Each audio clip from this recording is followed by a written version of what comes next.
네, 안녕하세요. 오늘 단넷 컨퍼런스 코리아 오늘 세션에서는 레거시 ASP.NET 웹 폼을 블레이저로 이전을 할 때 고려해 볼 만하면 좋은 것들에 대한 내용입니다. 자, 간단하게 제 소개 먼저 드릴게요. 저는 저스틴이고요. 마이크로소프트에서 시니어 클라우드 아드보카스로 일을 하고 있습니다.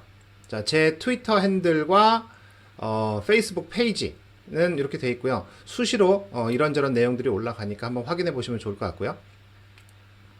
자, 그러면은 이제 가장 먼저 ASP.NET 웹 폼 얘기 먼저 시작을 해보겠습니다. 이미 이제 현업에서 ASP.NET 레가시 웹 폼을 쓰고 계신 분들이 많을 거예요. 자, 그러면은 이제 그게 어떤 구조로 되어 있는지 한번 뭐 이미 다 알고 계시겠지만 한번 리캡을 한번 해보겠습니다. 우선 기본적으로 ASP.NET 웹 폼은 단넷 프레임워크로 만들어져 있죠. 단넷 프레임워크는 아직까지는 윈도우 전용으로 시작을 했습니다. 그렇죠? 단넷 1점 때부터 시작해서 쭉 가니까. 그래서 단넷 1점 때부터 시작을 해서 지금 현재 단넷 프레임워크는 4.8 버전까지인데요. 이게 이제 윈도우 전용으로 나오고 이제 윈도우 전용으로 나오다 보니까 윈도우라는 운영 체제가 없어지지 않는 이상은 이 단넷 프레임워크는 계속 유지보수가 될 거예요.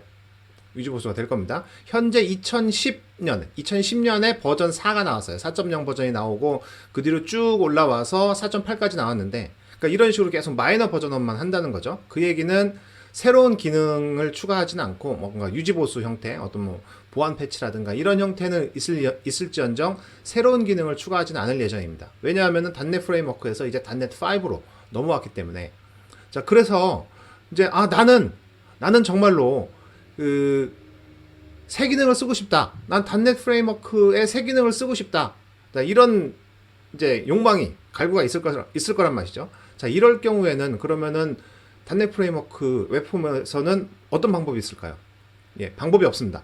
방법이 없기 때문에 새 기능을 쓰고 싶다면은 이전을 하셔야 돼요. 단넷 프레임워크에서 단넷 코어 또는 단넷 5로 이전을 하셔야 됩니다. 자, 그러면은 이전을 한다는 가정을 하고 또 이제 말씀을 한번 나눠보죠. 자, 뭘로 이전을 할까요? 자, 레거시 웹폼을 이전하는 방법이 이제 여러 가지가 있지만 여기서는 크게 한 세 가지 정도만 말씀을 드려볼게요. 처음에는 ASP.NET 웹폼에서 ASP.NET 코어 MVC 쪽으로 이렇게 이전을 하는 방법이 있습니다. 자, 이럴 경우에는 어떤 고려 사항이 있을까요? 기본적으로 웹폼이 갖고 있는 웹폼은 어떻게 보면 우리가 MVP 패턴을 적용을 할 수 있지만 쉽게 적용할 수 있어요. 그거는. 그런데 ASP.NET 코어 MVC 쪽으로 가게 되면 애플리케이션 아키텍처가 완전히 바뀝니다. 통째로 흔들리는 일이기 때문에 거의 모든 걸 다 비즈니스 로직 부분을 제외하고는 나머지 부분은 거의 바꿔야 된다고 보시면 될 것 같아요. 비즈니스 로직도 아마 아키텍처에 맞춰서 새롭게 바꿔야 될 거란 말이죠. 이런 부분이 좀 약간 가장 큰 걸림돌이겠죠. 그리고 ASP.NET 웹폼 같은 경우에는 UI 컨트롤 개념이 있죠. UI 컨트롤이 있어서 하나하나가 독립적인 컴포넌트로 작용을 합니다. 이벤트 기반으로 작동을 하고요. 그런데 이게 MVC 모델로 이전을 하게 되면은 이런 컴포넌트 모델을 사용하기가 굉장히 힘들어집니다. 물론 할 수는 있겠죠. 근데 미리 준비된 게 없기 때문에 굉장히 힘들어지죠. 또한 HTML, 웹브라우저에 쫙 보이는 HTML 렌더링 방식도 달라지게 되는데요. 이런 식으로 많은 부분이 바뀌어야 돼요. 바뀌어야 되기 때문에 단넷 웹폼에서 MVC 방식으로 옮기는 가장 최초의 이전을 할 때 거의 새로 짜야 되는 그런 개발 부담이 굉장히 높아집니다. 물론 장점도 있어요. 장점도 있는데 요거는 웹폼 같은 경우에는 UI 쪽에 테스트하기가 굉장히 좀 까다롭습니다. 물론 할 수는 있는데 못한다는 얘기는 아니고 할 수는 있지만 까다로워요. 단지 대신에 MVC 쪽으로 오게 되면은 어떤 모델과 이제 뷰와 컨트롤러 부분이 다 이제 분리가 되어 있기 때문에 테스트하기가 좀 좋아지겠죠. 그런 이제 장단점이 있습니다. 그래서 이걸 고려를 했을 때 과연 내가 처음부터 많은 부담을 안고 웹폼에서 MVC로 옮겨가는 게 과연 좋은 선택일까? 한번 고려를 해보시면 좋을 것 같아요. 자, 그럼 두 번째로 볼까요? 자, 두 번째는 단넷 웹폼에서 이제 백단, 이제 실제로 코드단에 이제 비즈니스 로직이 들어있는 코드단을 빼고 프론트엔드 단만 고려를 한다고 했을 때 그러면은 앵귤라라든가 뷰라든가 리액트라든가 스벨트 같은 아예 프론트엔드 애플리케이션 전용으로 완전히 바꿀 수도 있겠죠. 이렇게 바꿀 수도 있습니다. 이것도 뭐 나쁜 선택지는 아니에요. 이제 이렇게 하면은 좋은 점이 뭐냐면은 기본적으로 웹폼은 UI 컴포넌트를 사용한다고 했잖아요. 각각의 이제 뭐 예를 들어서 뭐 리스트 박스라든가 뭐 체크 박스라든가 필드라든가 이런 것들이 다 이제 하나하나 UI 컴포넌트인데 그런 UI 컴포넌트를 마찬가지로 앵귤라나 뭐 리액트라든가 이런 쪽으로 이제 옮기게 되면은 그 UI 중심의 애플리케이션 모델을 비슷하게 사용할 수 있어요. 그러니까 UI 컴포넌트 모델이 비슷하다는 얘기죠. 그래서 이 부분은 또 괜찮은 것 같아요. 그리고 자바스크립트 프레임워크는 이제 굉장히 널리 쓰이는 그런 거기 때문에 테스팅 프레임워크라든가 이런 것들이 테스트하기가 UI 쪽 테스트하기가 굉장히 좀 수월합니다. 이런 부분에 있어서. 그래서 이제 그런 것들을 고려를 할 수 있는데 여기서 또 문제가 있죠. 단넷 웹폼은 C샵으로 만들어졌잖아요. 이제 비주얼 베이직으로 만들어졌단 말이에요. 그런데 그 기본이 되는 언어를 싹 다 자바스크립트로 바꿔야 된단 말이죠. 비즈니스 로직 부분이 자바스크립트로 바뀌어야 되는 뭔가 이것도 좀 큰 도전이겠죠. 큰 이제 그 걸림돌이란 말이에요. 프로그래밍 언어 자체가 바뀐다는 부분이. 그리고 또 한 가지는 그 웹폼 같은 경우는 우리가 이제 페이지 컨트롤 있잖아요. ASPX 파일. 그 다음에 안에 들어있는 그 유저 컨트롤. 그죠? 커스텀 유저 컨트롤은 ASCX 파일이 있는데 그 모델을 원투원으로 100% 그대로 옮기기가 꽤 까다롭습니다. 쉽지 않죠. 그래서 왜냐면은 그 이제 그 UI랑 이걸 분리하기가 굉장히 좀 까다롭기 때문에 요런 부분에 있어서 좀 걸림돌이 생긴다는 거예요.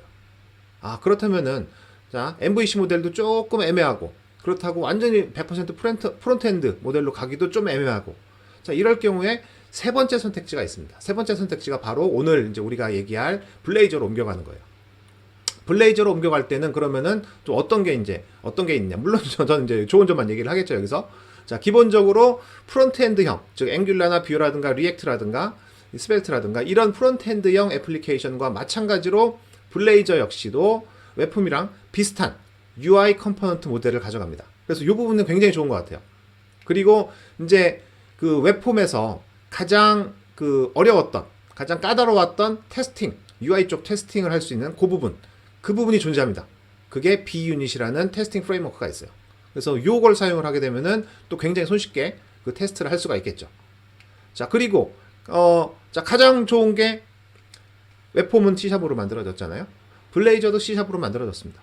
자, 그러니까 계속해서 C샵 코드를 사용할 수 있어요. 만약에 블레이저의 서버가 아니라 블레이저 웹 어셈블리, 즉 프론트엔드 전용 그 정적 웹앱을 만든다고 해도 여전히 웹 어셈블리이기 때문에 C샵 코드로 사용할 수가 있다는 거죠. 그러니까 항상 쭉 해서 내 프로그래밍, 내 개발 경험의 연속성을 계속 유지를 할 수 있다는 게 가장 큰 장점인 것 같아요. 그리고 만약에 이것도 한번 생각해 보시죠.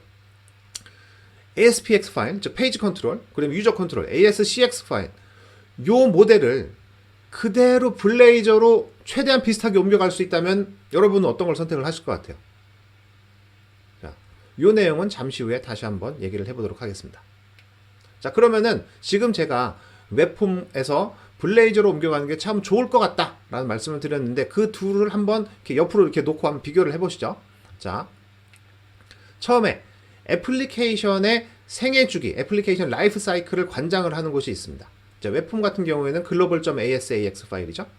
자, 블레이저 같은 경우는 단넷 코어 쪽에서 해당하는 거기 때문에 항상 startup.cs 파일에서 관장을 합니다. 여기 안에서 어떤 IOC 컨테이너라든가 그 다음에 어떤 애플리케이션 파이프라인, 블레이저 같은 경우는 이제 애플리케이션 미들웨어가 되겠죠. 이런 것들을 쫙 여기서 다 관장을 하고 있어요. 그러니까 이게 거의 이제 센트럴이 되는 거죠.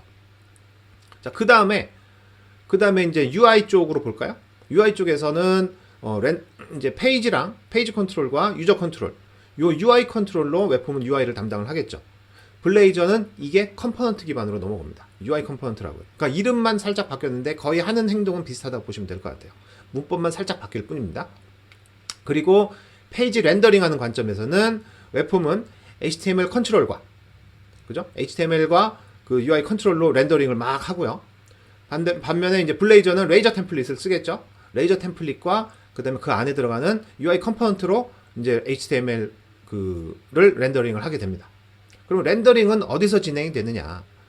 웹폼은 서버 사이드에서 딱 렌더링을 해서 렌더링한 결과를 브라우저로 보내주는 형식이라면은 블레이저는 블레이저 서버 같은 경우에는 동일하게 서버 사이드에서 렌더링을 해가지고 보내주겠죠.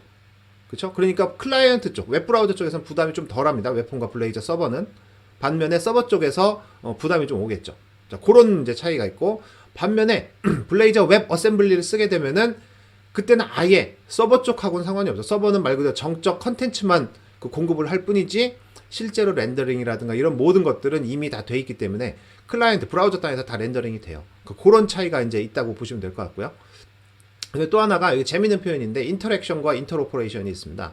그래서 자바스크립트와 어떤 식으로 상호작용을 하느냐, 상호작용, 즉 인터랙션을 할 때 자바스크립트로 뭐 어떤 이제 파라미터를 넘겨주고 거기서 또 응답을 받아갖고 하고 뭐 이런 식으로 상호작용을 한다면 웹폼 쪽에서는, 블레이저 쪽에서는 마치 자바스크립트와 C# 코드가 원래 하나였던 것 마냥 그냥 같이 이렇게 같이 묶여져서 막 돌아다녀요.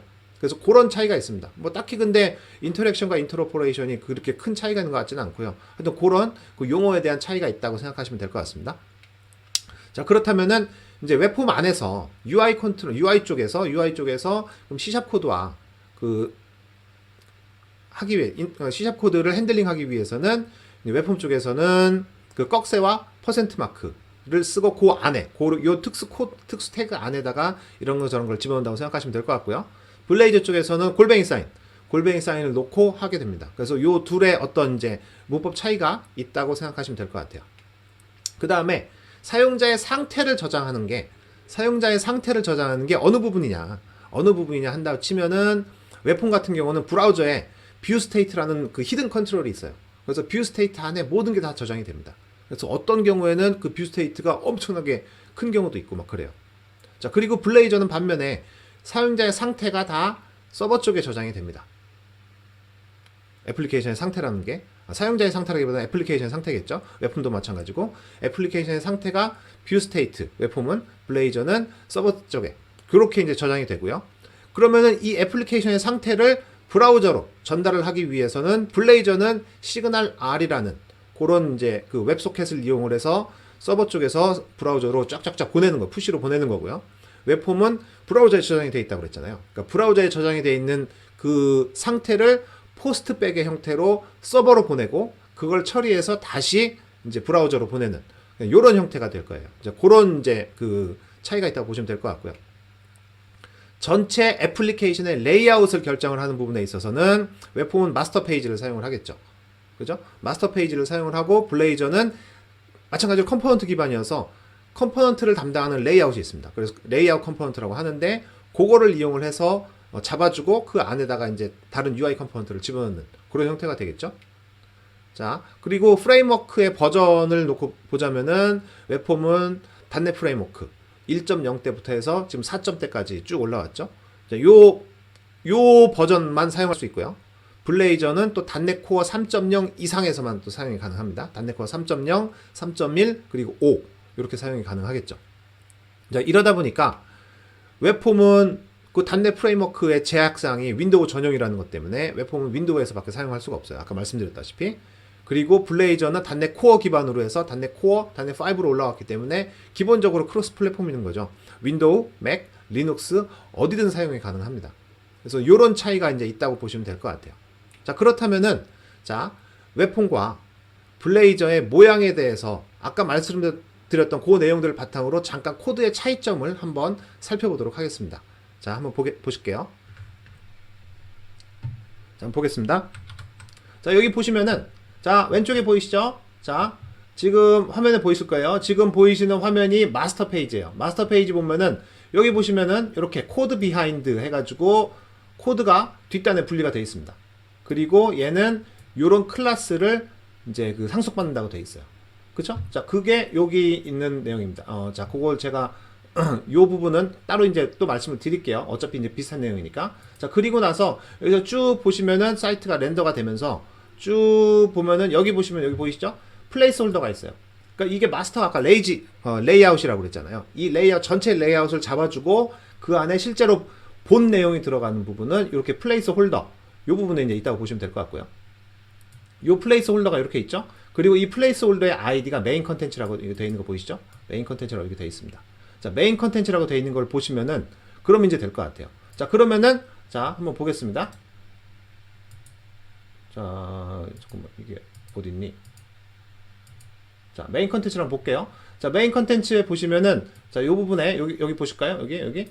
자, 여기 사이트 마스터라고 보이시죠? 즉 레이아웃을 요 마스터 페이지로 가져온다고 보고 그다음에 이쪽에 보면은 여기 코드 비하인드가 보이죠? default.aspx. 그다음에 이렇게 쭉 보시면은 디폴트라는 요 파일을 요 클래스를 이제 상속받는다고 되어 있어요. 자, 그러면은 자, 볼까요? 자, 그러면은 자, 여기서 볼까요?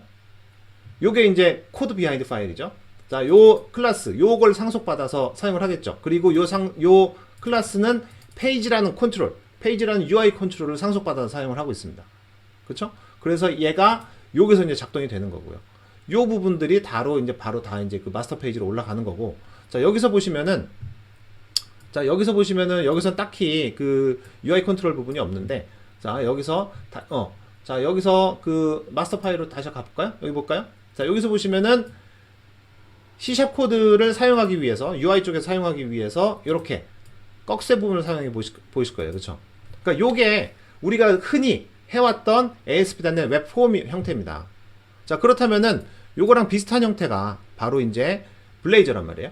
자, 블레이저도 자, 메인 레이아웃이라는 게 있어요. 즉 레이아웃 컴포넌트로 사용을 하는데 기본적으로 동일합니다. 쭉 HTML 파트가 있고 플레이스홀더가 대신에 여기서 body라는 걸로 되어 있죠. 그리고 이렇게 C# 코드와 연동이 되는 부분들은 이게 골뱅이 사인으로 이렇게 이제 연동이 된다고 보시면 될 것 같고요.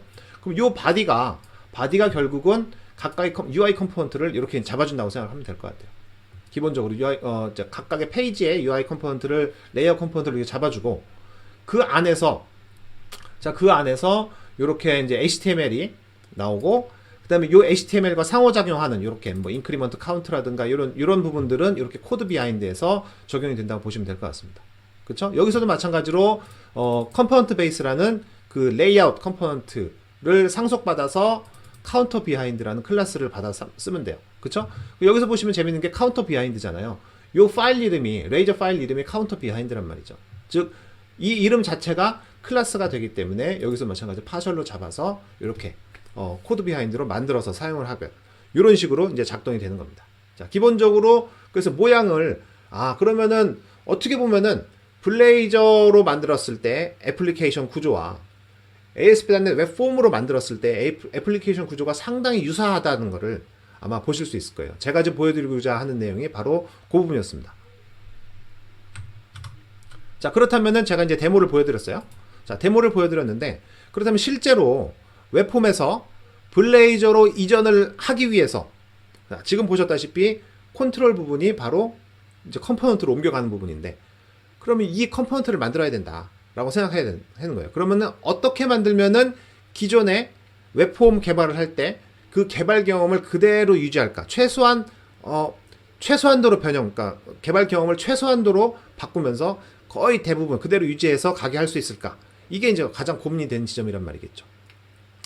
자, 우선 웹폼 컨트롤 대신에 웹폼 페이지 컨트롤 대신에 블레이저 컴포넌트를 만들어야겠죠. 이게 이제 옮겨가는 거니까.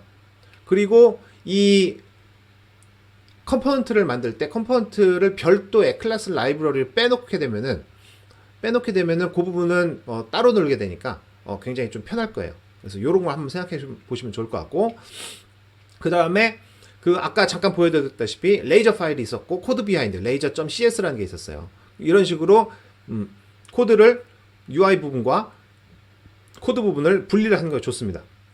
원래 레이저 파일은 그 안에 뷰 부분, HTML 부분과 코드 부분을 같이 집어넣을 수 있게 되어 있습니다.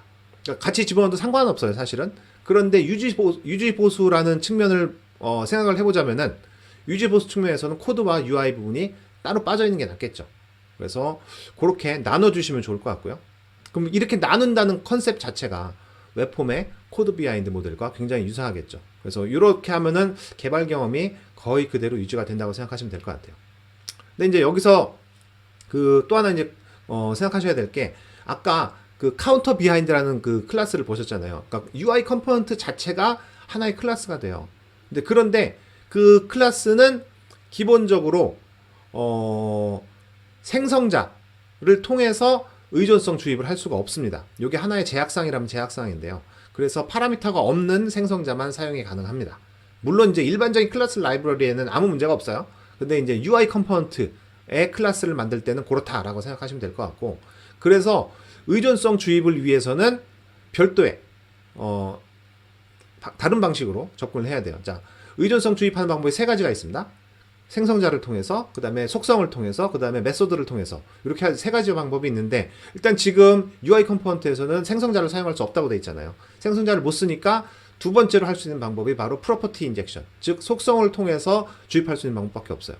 근데 이 속성이 의존성 주입에 대한 것이다 라는 걸 알려줘야 되니까, 그러기 위해서는 그 속성 위에다가 인젝트 어트리뷰트 클래스를 선언을 해주면은 그게 바로 이 부분은 의존성에 해당하는 부분이구나, 디펜던시구나 라는 부분을 이제 알 수가 있겠고요.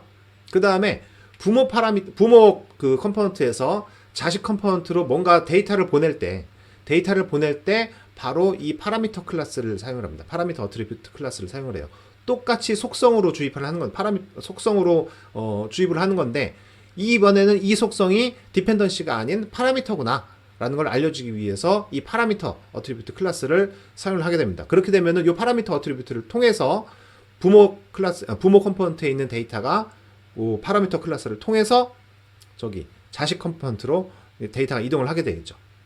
또 한 가지는 부모 컴포넌트에서 어떤 이벤트가 발생을 했을 때 그 이벤트를 자식 컴포넌트에서 처리를 해야 돼요. 마찬가지로 그 처리한 결과가 다시 부모 컴포넌트로 올라가야 됩니다. 즉 이벤트를 콜백 시켜줘야 돼요. 자, 그럴 경우에는 바로 동일하게 이 파라미터 어트리뷰트 클래스를 사용을 하는데요. 이게 사용 방법이 조금 헷갈릴 수 있지만 하여튼 사용을 하게 됩니다. 그래서 그 파라미터 어트리뷰트 클래스를 통해서 자식 컴포넌트의 이벤트와 그 다음에 속성들을 이제 제어를 할 수가 있습니다. 자, 그래서 요런 컴포넌트를 이제 블레이저 컴포넌트를 만들 때 요렇게 이제 요런 것들을 고려를 해서 만드시면 좋을 것 같아요. 자, 그렇다면은 블레이저 컴포넌트를 만드는 방법에 대해서 한번 데모를 간단하게 보여드리겠습니다.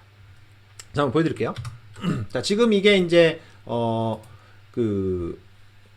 블레이저 서버 파일입니다. 지금 보시면은, 자, 보시면 아시겠지만 코드 카운터 비하인드라는 레이저 이제 페이지 레이아웃이에요. 페이지 레이아웃에 보면은 이렇게 이제 UI가 있죠. 자, UI가 있고 이 안에 카운터 컴포넌트라는 거를 이제 별도의 자식 컴포넌트를 만들어서 여기다 이제 붙였어요. 이 자식 컴포넌트는 속성이 이제 속성이 스타팅 카운트가 있고, 온 클릭이라는 이벤트가 있습니다. 그렇죠? 여기에다가 기본적으로 이런 값을 이제 정해주는 거예요. 그러면은 이거에 해당하는 요 카운터 컴포넌트라는 블레이저 컴포넌트, UI 컴포넌트가 뭐가 있나 보시겠습니다. 여기서 보시면은 이거예요. 별거 없습니다. 그냥 버튼 하나 있는 거예요. 버튼 하나 있는데 여기서 보시면은 이 온 클릭이라는 이벤트가 발생을 했을 때는 온 버튼 클릭트라는 요 이벤트 핸들러를 실행을 시켜라 라고 되어 있습니다. 그러면은 요거에 대한 코드 비하인드가 카운터 컴포넌트 레이저.cs예요. 그럼 여기서 보시면은 자, 스타팅 카운트, 아까 부모 컴포넌트에서 그 파라미터로 불러온 거 있었죠? 이걸 파라미터로 적용을 했기 때문에 이렇게 파라미터로 적용을 시켰습니다. 그쵸? 그 다음에 온 클릭이라는 이벤트가 온 클릭이라는 이 이벤트가 있었던 게 기억이 나실 거예요. 이 온 클릭 역시도 파라미터로 지금 표현이 됐기 때문에 마찬가지로 파라미터라고 했습니다. 하지만 파라미터지만 얘는 이벤트 콜백이라는 거죠. 이벤트 콜백이고 얘는 이벤트 콜백으로서 정수, 인티저 값을 반환을 시킨다라고 하시면 돼요. 그러면은 이 레이저 컴포넌트는 온 버튼 클릭트라는 걸 사용을 하기 때문에, 이벤트를 사용을 하기 때문에 온 버튼 클릭트라는 이벤트를 통해서 이 스타팅 카운트가 얼마가 됐지 모르지만 현재 이제 0으로 들어와 있지만 얘를 스타팅 카운트를 하나를 이제 올려주는 겁니다. 올려줬겠죠? 그러면은 이 값이 이제 1이 됐을 거예요. 그러면은 이 온클릭이란 이벤트가 아까 이제 부모에서 들어온다고 그랬잖아요. 그 온클릭이란 이벤트를 실행을 시키는 거죠. 어떻게? 이 스타팅 카운트를 보내서 실행을 시키는 거죠. 그렇죠? 그러면 이 온클릭이란 이벤트는 실제로 정수값을 파라미터로, 아규먼트로 받아서 이제 실행을 시키는 게 될 거예요. 자, 그렇죠? 그러면은 자, 온클릭을 했을 때 인크리먼트 카운트라는 이 이벤트를 요 부모 컴포넌트의 코드 비하인드에서 실행을 시킨다는 거예요. 여기 보시면은 여기서 인크리먼트 카운트라는 그 이벤트 핸들러가 부모 컴포넌트의 이벤트 핸들러가 이렇게 있겠죠. 그러면은 얘가 정수를 받는다고 그랬잖아요. 이 정수 값이 여기 있는 거죠. 요 스타팅 카운트. 즉 인보커 싱크가 방금 얘기했던 이 인크리먼트 카운트를 호출해서 실행을 시키는 거고, 그럴 때 카운트 값을 보내주는 겁니다. 그렇게 해서 카운트 값을 올려주는 거겠죠. 그쵸? 카운트 값을 올려주고 이 커런트 카운트 값이 여기서 나오는 게 되는 거예요. 자, 이해가 되셨죠? 자, 그러면은 요걸 제가 지금 실제로 실행을 시키고 있는데, 자, 한번 화면을 보시면은 조금 더 이해가 쉬우실 수가 있습니다. 자, 한번 볼까요? 자, 보시면은 이렇게 돼 있어요. 자, 지금 코드 비하인드가 있죠? 자, 코드 비하인드가 있고, 자, 제가, 이거 마우스가 어디 갔니? 자, 한번 클릭을, 마우스가 어디 갔니? 자, 다시 한번 제가 마우스만 찾겠습니다. 자, 자, 여기서 클릭 버튼을 한번 눌러볼게요. 자, 클릭 버튼을 딱 누르면은, 자, 이렇게 해서 온 버튼 클릭트라는 걸로 넘어오죠. 그쵸? 온 버튼 클릭트로 넘어와서, 요게 지금 차일드 컴포넌트예요. 그쵸? 차일드 컴포넌트 온 버튼 클릭트로 넘어가서, 실제로 카운트를 올리고, 그 다음에 온 클릭, 인보커 싱크, 즉, 부모 컴포넌트를 실행을 시키는 거예요. 자, 부모 컴포넌트의 이벤트 핸들러를 다시 실행을 시켰죠? 실행을 시켜서 이 값이 올라가고, 실제 이렇게 돌아갑니다. 이제 올라가고 난 다음에는 나오는 값이 이제 올라갔죠. 한 번 더 누르면은 동일하게 또 되고요. 그쵸? 이렇게 해서 또 올라가는 게 보일 거예요. 자, 이런 식이 된다고 보시면 됩니다. 자, 이해가 되셨죠? 계속 이런 식으로, 그러니까 부모 컴포넌트에서 차일드 컴포넌트로 이벤트를 보내고, 차일드 컴포넌트에서 이벤트를 실행시킨 결과를 다시 부모 컴포넌트로 보내서 부모 컴포넌트가 그 결과 값을 다시 활용을 하는 이런 형태로 이제 보시면 될 것 같아요. 자, 이렇게 해서 블레이저로 컴포넌트를 만들어서 어떤 식으로 그 코드 비하인드를 어떻게 짜고, 그 다음에 속성을 어떤 식으로 구성을 하고, 그 속성 안에 차일드 컴포넌트에는 속성과 그 이벤트를 어떤 식으로 파라미터로 구성을 하는지, 그 다음에 의존성을 어떻게 구현을 하는지에 대해서 보여드렸습니다. 자, 그러면은 이제 또 한 가지 살짝 그 짚고 넘어가고 싶은 부분이 또 하나가 있어요. 아까 컴포넌트 부분을 테스트를 할 수 있어야 된다고 했습니다. 그렇죠? 그 웹폼에서 가장 까다로웠던 부분이 이 UI 컴포넌트 부분, UI 컨트롤 부분을 테스트하기가 좀 어려웠다는 건데, 블레이저는 컴포넌트를 테스트하기 위한 그 테스팅 프레임워크가 존재를 해요. 그래서 B유닛이라는 게 존재합니다. 그래서 이 B유닛을 사용하게 되면은 꽤 좋은 결과를 보낼 수가 있어요. 자, 제가 이거는 딱히 코드를 보여드리는 것보다는 스크린샷을 찍어놓은 걸 보여드릴게요. 왼쪽에 보시면은, 자, 왼쪽에 보시면은 헬로월드라고 보이시죠? 이렇게 헬로월드 딱 해서 헬로월드라는 레이저 파일이 하나 있어요. 딱 여기 안에는 이거 이제 딱 h1 헤더 텍스트 하나밖에 없죠. 자, 얘를 여기서 이제 헬로월드 테스트라는 UI 테스팅을 하는 거예요. 그래서 처음에 픽스처를 선언을 하고, 픽스처 안에서 헬로월드라는 컴포넌트를 부르고, 그쵸? 불러와서 얘를 이런 식으로 코드하는 테스트를 하고, 맨 마지막에 이런 식으로 내가 그러면은 이거를 집어넣었을 때 이런 식의 결과가 나와야겠구나 라고 할 수 있다는 거죠. 그렇죠? 그러니까 이런 식으로 구성을 할 수 있고, 이 B유닛은 자체적으로도 이렇게 사용할 수 있지만 다른 테스팅 프레임워크랑도 잘 붙습니다. 자, 여기서 보시면은 얘는 지금 MS 테스트로 붙였어요. MS 테스트로 붙여서 동일한 결과를 이렇게 얻을 수가 있습니다. 물론 MS 테스트뿐만 아니라 N유닛 또는 X유닛과도 잘 붙기 때문에 이런 것들을 활용을 하시면은 그 UI 부분도 테스트하기가 꽤 수월하다고 저는 생각을 합니다. 자, 그렇다면은 이렇게 이제 우리가 웹폼 대신에 블레이저로 컴포넌트를 이렇게 만들어서 어떻게 작동을 시키는지 잠깐 이제 보여드렸는데요. 자, 그렇다면은 이제 그럼 블레이저가 좋은 거 알았으니까, 자, 웹폼 애플리케이션을 블레이저로 이제 옮겨야 된단 말이에요. 그렇게 이전을 할 때 UI 컴포넌트들은 어떤 거를 쓰면 좋을까? 내가 직접 다 만들어도 좋지만 굳이 다 만들기보다는 이미 있는 걸 활용을 하면 좋지 않을까? 라는 생각이 이제 드실 수 있을 거란 말이죠. 자, 그럴 때 쓸만한 컴포넌트들을 한번 보여드리겠습니다. 처음에 fast라는 게 있어요. 자, fast는 마이크로소프트에서 만든 어떤 어댑티브 디자인, 어댑티브 적응형 UI 그 프레임워크인데요. 그래서 모던 그 웹 UX를 위해서 사용을 합니다. 그래서 이제 요 웹사이트가 있고요. 여기 이제 밑에 링크 보이시죠? GitHub에 올라와 있고 오픈 소스입니다. 자, MIT 라이센스죠? 그 aka.ms/dnck/fast design 이렇게 되어 있습니다. 그래서 마이크로소프트에서 크로스 플랫폼에 대응하기 위해서 UI 컴포넌트를 제작을 했어요. 이거는 유니버셜하게 이제 범용적으로 사용할 수 있습니다. 그래서 뭐 앵귤러도 지원을 하고 뷰도 지원을 하고 뭐 다 지원을 해요.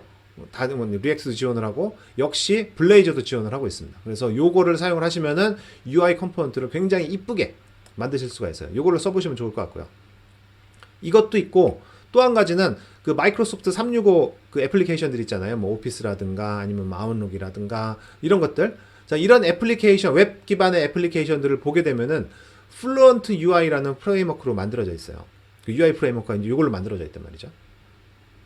이게 이제 리액트 기반이란 말이에요. 근데 이거를 블레이저용으로 포팅을 한 게 있습니다. 자, 이렇게 블레이저용으로 포팅을 해서 이런 식의 UI들이 쫙 나와 있어요. 이건 그냥 간단한 데모 페이지고요. 그리고 실제로 GitHub에 오픈소스로 공개가 되어 있습니다. 마찬가지로 이제 MIT 라이센스고요. 자, aka.ms/dnck/blazor fluent UI예요. 아까 fast UI는 마이크로소프트에서 공개한 오픈소스고요. 요거는 커뮤니티에서 공개한 오픈소스니까 이걸로 사용해 보시면 되게 좋을 것 같고요. 그런데 이제 한 가지 걱정거리가 있다면은 블레이저용으로 제공을 한단 말이에요. 이 컴포넌트들이. 하지만 그게 기존의 웹폼 컨트롤과 1대1 매치를 하는 게 아니고 기존 웹폼 컨트롤을 그대로 옮기기에는 조금 이제 문제가 있다는 거죠. 문제라기보다는 내가 만약에 블레이저 애플리케이션을 처음부터 만든다라고 한다면은 fast UI라든가 아니면은 그 블레이저 플런트 UI라든가 이런 걸 사용하기 굉장히 좋아요. 그런데 웹폼 애플리케이션을 이전을 하기 위해서는 뭔가 조금 애매하다는 거죠. 웹폼의 개발 경험을 그대로 유지해주지 않기 때문에. 자, 그래서 나온 게 바로 이 블레이저 웹폼 컨트롤 컴포넌트입니다. 자, 블레이저 웹폼 컴포넌트의 데모 사이트는 이렇게 생겼어요. 조금 뭐 구리긴 하지만 하여튼 이렇게 생겼습니다. 실제로 자, 그 MIT 라이센스로 해서 GitHub에 공개가 돼 있어요. GitHub에 공개가 돼 있고 요거를 쓰시면 되는데, 자, 이 블레이저 웹폼 컴포넌트의 가장 큰 장점은 웹폼에서 블레이저로 애플리케이션을 이전을 하고 싶다라고 할 때 딱 맞다는 거죠. 왜냐하면 웹폼의 UI 컨트롤들을 블레이저의 그 UI 컴포넌트로 다 바꿔주기 때문에, 다 이제 그대로 1대1 대응해서만 이제 만들어 놨기 때문에 그거를 사용할 수 있다는 겁니다. 물론 이제 여기서도 문제는 있어요. 문제는 뭐냐면은 그러면은 뭐 마우스 클릭 짝짝짝 해서 뭐라고 했지? 웹폼 이전 도구, 뭐 마이그레이션 툴 같은 건 아직 없어요. 그래서 원클릭으로 바꿔주는 건 없고, 아마 그 유료 버전은 있었던 것 같긴 한데 그 유료 버전이 어떻게 될지는 몰라서 제가 그 딱히 소개를 여기서 시켜드리진 않고 있는데요. 그 어쨌든 그 마우스 클릭 몇 번만으로 해서 기존의 웹폼 그 컨트롤을 블레이저의 UI 컴포넌트로 바꿔주진 않습니다. 그래서 그 부분은 이제 일일이 옮겨야 되긴 하지만, 그럼에도 불구하고 기존에 있던 ASPX 또는 ASCX 파일들의 코드 재사용성을 높여가지고 쉽게 이전하게는 해주겠죠. 그렇다면은 기존의 개발 경험이 딱히 나빠진다거나 완벽하게 달라진다거나 그러진 않을 거란 말이에요. 그래서 이 부분을 한번 고려를 해보시면 좋을 것 같고요. 자, 그렇다면은 이렇게 이제 그 웹폼 컴포넌트를 이용을 해서 이제 웹폼 애플리케이션을 블레이저 애플리케이션으로 이전을 한다라고 한다면은 그 이전 절차는 어떻게 될까요? 몇 가지 단계를 좀 고려해 보시면 좋을 것 같아요. 안에 있던 그 UI 컨트롤 안에 혹시나 들어있을 만한, 요즘은 기본적으로 비즈니스 로직을 이제 그 UI 로직과 분리를 시키는 추세니까 아마도 레가시 애플리케이션이라고 해도 이미 비즈니스 로직은 빠져 있을 거란 말이죠. 하지만 혹시나 남아있을지 모르는 비즈니스 로직이 있을 수 있으니까 그런 것들은 일단 클래스 라이브러리를 다 빼놓습니다. 별도로 분리를 시켜놓고요. 그쵸? 그리고 난 다음에 새롭게 블레이저 프로젝트를 하나 생성을 해놓으시고, 이렇게 블레이저 프로젝트를 생성을 하고 난 다음에 그 다음에 방금 빼놨던 그 비즈니스 로직이 들어있던 클래스 라이브러리를 이 블레이저 프로젝트에 참조를 시키면 되겠죠? 그러면 이제 비즈니스 로직은 다 그대로 들어오니까. 그리고 기존에 있던 어떤 정적 파일들, 뭐 CSS 파일이라든가 다른 자바스크립트 파일이라든가 이런 것들을 다 이제 이전을 해 놓으시고요. 그 다음에 그 애플리케이션의 생애주기 관리를 해주는 그 global.asax 파일에 있는 내용들을 이제 다시 startup.cs 파일로 마이그레이션을 해주면 되겠죠. 그러면 거기서 어떤 의존성 관리 도구들도 이렇게 옮기면 되겠고요. 그 다음에 파이프라인에 해당하는 도구들을 이제 미들웨어 쪽으로 옮기면 될 거예요. 이제 그런 부분을 딱딱 잡아주시면은 크게 어렵진 않을 것 같고요. 그 다음에 이제 마지막으로 남아있는 것들이 요 컨트롤들, ASPX 컨트롤, ASCX 컨트롤들을 레이저 컴포넌트로 바꿔주시면, 그러면은 이제 될 것 같습니다. 그렇게 하면은, 뭐 말은 되게 쉽지만 상당히 이제 이것도 뭐 큰 일이죠. 큰 일이죠. 하지만 그 웹폼을 개발할 때 그 개발 경험을 그대로, 개발 경험의 변형을 최소한도로 하면서 그 애플리케이션 이전할 수 있는 방법이 되지 않을까. 저는 그렇게 생각을 하고 있습니다. 자, 그래서, 웹 블레이저로 애플리케이션을 개발을 할 때, 받으시면은 좋은 이북이 하나 있어요. 요거는 이제 마이크로소프트에서 무료로 공개한 책인데, 요걸 한번 보시면 좋을 것 같습니다. aka.ms/dnck/blazor-ebook. 요 링크를 한번 가서 보시고요. 꼭 한번 보시고, PDF 파일이니까 다운받아서 보시면 될 것 같아요. 무료입니다. 자, 그러면은 제가 지금까지 뭐 이런저런 말씀을 다 드렸어요. 자, 거의 다 왔습니다. 자, 오늘 제가 지금까지 드린 얘기를 마지막으로 한번 간단하게 정리를 해보겠습니다. 맨 처음에 ASP.NET 웹폼을 한번 리캡을 했고, 그 다음에 그 ASP.NET 웹폼을 이전할 수 있는 몇 가지 시나리오에 대해서, 가능한 시나리오에 대해서 말씀을 드려봤어요. 그러면서 가장 좀 만만한 게 블레이저로 옮겨가는 게 좋지 않을까라는 걸 이제 말씀을 드렸고요. 그리고 나서 그렇다면은 웹폼에서 블레이저로 이전할 때 어떤 점이 비슷하고 어떤 점이 좀 차이가 있는지에 대해서 블레이저와 웹폼을 비교를 해봤고요. 그 다음에 그렇다면은 블레이저로 어떤 식의 그 UI 컴포넌트를 만들 수 있을까? 블레이저로 컴포넌트를 만들 때 알고 있으면 좋을 만한 것들에 대해서 간단하게 짚어봤고요. 그 다음에 그 웹 컴포넌트를 처음부터 만드는 것보다는 기존에 있던 걸 활용을 하면 좋으니까 오픈소스로 나와 있는 블레이저용 웹 컴포넌트들에 대해서 또 한번 짚어봤고요.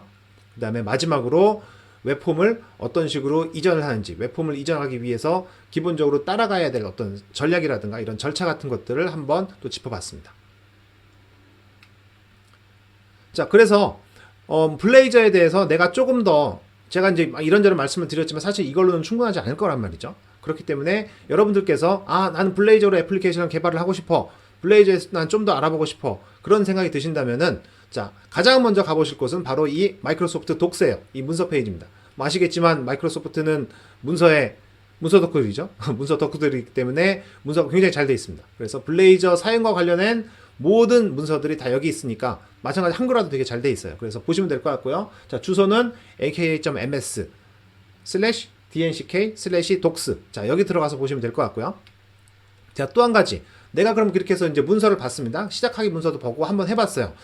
그러면 여기가 내가 조금 더 이것저것 해보고 싶다, 실습을 해보고 싶다 라고 한다면은 블레이저와 관련해서, 블레이저 앱 개발과 관련해서, 또는 블레이저 앱 개발 이외에 다른 클라우드 애플리케이션을 또 이제 개발을 해서 좀 더 배우고 싶다 생각하신다면은 이 마이크로소프트 런 사이트에 가보시면 좋을 것 같아요. 자, aka.ms/dnck/learn으로 가보시면 좋을 것 같고요. 자, 무료입니다. 무료고 굳이 로그인 하지 않고도 사용이 가능하지만 로그인 계정 트고 로그인 하시면은 막 포인트 같은 것도 줘요. 그래서 어느 시점이 지나면은 서티피케이션도 주고 뭐 이러니까 한번 가서 트라이 해보시기에는 좋지 않을까 생각을 하고 있습니다. 자, 제가 준비한 내용은 여기까지고요. 자, 레가시 ASP.NET 웹폼을 블레이저로 이전을 할 때 이런저런 것들을 고려하면 좋겠습니다 하는 내용에 대해서 말씀을 드렸는데요. 지금까지 잘 들어주셔서 감사드리겠습니다. 감사합니다.